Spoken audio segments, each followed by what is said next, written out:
కృష్ణా జిల్లా గుడివాడ నియోజకవర్గ lorry driver అనుమానాస్పద మృతిపై భార్య ధనకుమారి స్పందించింది. తన భర్తను కొట్టి చంపేశారని చెప్పారు.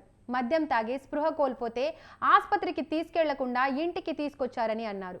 ఇంటికి తీసుకొచ్చే సమయానికి తలకి కంటి మీద గాయాలు ఉన్నాయని వాపోయింది.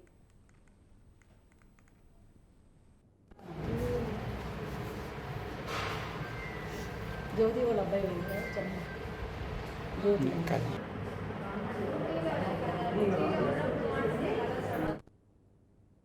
కొంచెం హెల్త్ బాగాలేదు అనుకుంటామ్మా, ఈవినింగ్ ఎవరన్నా పంపిస్తారా అంటే ఆ హెల్త్ బాగోకపోతే ఆయన ఇంటిగా ఉంటాడు, ఆయనకి బాగానే ఉంటుంది, ఎందుకు నాతో కూడా మాట్లాడాడు, వీడియో కాల్ కూడా చేశాడు, ఎందుకు బాగోలేదు అంటే సర్లేగమ్మ తగ్గినాక వెళ్తారులే అన్నారు.